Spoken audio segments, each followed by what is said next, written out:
তো এটা হচ্ছে ভাইয়ের কার্ড, ঠিক আছে, উমানের কার্ড। এটা একটু কোথা থেকে দেখান। ওখান থেকে আপনি তুর্কি সাইপ্রাসের জন্য কিভাবে কি প্রসেসিং করলেন, মানে বিষয়টা পাইলেন কিভাবে আপনি? তো আজকে এই ভাইরে পাইলাম যে ভাই আসছে ওমান থেকে, মানে আপনি জাস্ট টিকিটটা কাটছেন, কাটে চলে আসছেন। ওমানে আপনি ছিলেন কত বছর? হ্যালো গাইস, এরকম চিল বেশি, welcome to my channel Rapex vlog. আমি সানোয়ার তুর্কি সাইপ্রাসের বিভিন্ন ধরনের তথ্য নিয়ে আপনাদের সাথে আছি। আমি ভাই তুর্কি সাইপ্রাসে আছি প্রায় 2 বছরের বেশি হচ্ছে। আমি এখনো পর্যন্ত দেখিনি যে বাংলাদেশ ব্যতীত অন্য কোনো দেশের থেকে এখানে কোনো কেউ আসছে, বা আমার চোখে আমি দেখিনি, এক কথাই আমার সামনে পড়েনি। তো আজকে এই ভাইরে পাইলাম যে ভাই আসছে ওমান থেকে। তো আপনারা যারা মিডল ইস্টে থাকেন, তো মিডল ইস্ট থেকে আপনারা কিভাবে আসবেন বা কিভাবে ভাই ভিসা পেলো, আজকে ভাইয়ের মুখের থেকে আপনাদেরকে শোনাবো। তো চলেন শুরু করা যাক।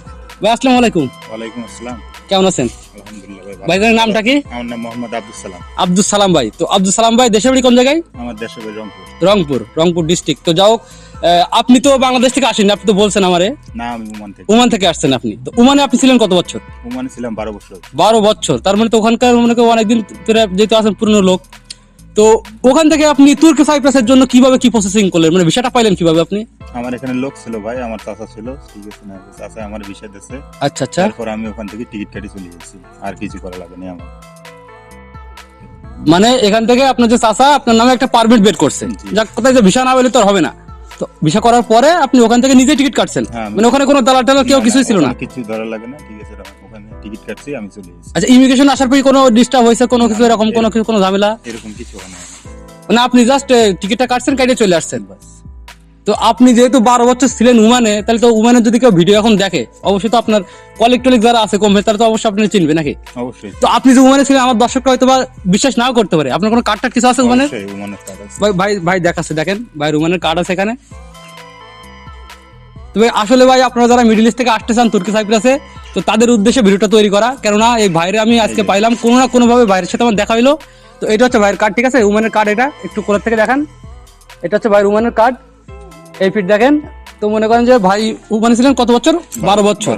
তো 12 বছর পরে উনি ওখানে থাকার পর হয়তো বা যাও তার আসতে ইচ্ছা হয়েছে। তো সিম্পল একটা ওয়ে যে আপনারা এখান থেকে ভিসা করবেন, ভিসা করার পরে জাস্ট ওখান থেকে আপনি নিজে টিকিট কাটবেন। আচ্ছা, টিকিট খরচ কত হয়েছিল ওখান থেকে আপনার আসার সময়? ওখান থেকে বাংলা টাকা? আমার বাংলা টাকা 45,000 গেছে। 45,000? জি। 45,000 50,000 টাকা, মনে করেন 50,000 টাকার টিকিট। অর্থাৎ আপনাকে আর ফিরে বাংলাদেশে যাওয়া লাগেনি।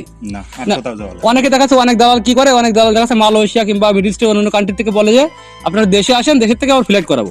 না, তো এরকম চাইলে মিডল ইস্টের থেকে যে কোনো ভাবে আপনি নিজেই টিকিট কেটে চলে টিকিট আসতে পারেন। তো ভাই যেহেতু ওমানে ছিল, ভাই ওমানের কথাটা বললো, তো আপনারা মিডল ইস্টের অন্যান্য যে কান্ট্রি যারা আছেন, তো আপনারা একটু দেখবেন ওখানকার সিস্টেমটা ভিন্ন হইতেও পারে নাকি, আপনার কি মনে হয়? আমার জানা মতে ঠিক আছে, না এরকম হতে পারে না। এরকম হবে না, মানে টিকিট কাটলে আপনি আসতে পারবেন। টিকিট কাটলে আসতে পারবে না।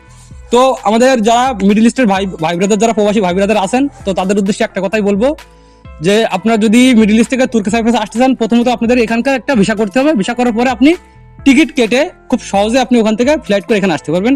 খরচটা মানে খুব একটা বেশি হবে না, অনেক কম খরচে অনেক কম খরচে ভাই আসছে। তো যাই হোক, অ্যামাউন্ট আমরা নাই শুনি।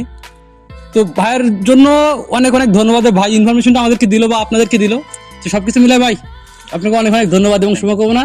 দর্শকদের উদ্দেশ্যে কিছু বলবেন? মিডল ইস্টে যে ভাই ব্রাদার, আপনি তো মিডল ইস্টে একসময় প্রবাসী ছিলেন, তুর্কি সাইপ্রাসে তারা আসবে কিনা, আসবে কি করবে, মানে একটা উপদেশ বলতে তাদের যদি ওখানকার যদি পরিস্থিতি ভালো থাকে তাহলে না আসা ভালো, আর যদি পরিস্থিতি ভালো না থাকে তাহলে আসতে পারেন, চেষ্টা করতে পারেন। চেষ্টা। মানে যদি মিডল ইস্টে আপনারা ভালো থাকেন তাহলে আপনারা আসার দরকার নেই, আর যদি ভালো না থাকেন তাহলে অবশ্যই চেষ্টা করেন আসার জন্য। তো এই আর কি, সবকিছু মিলে আল্লাহ হাফেজ, বাই বাই।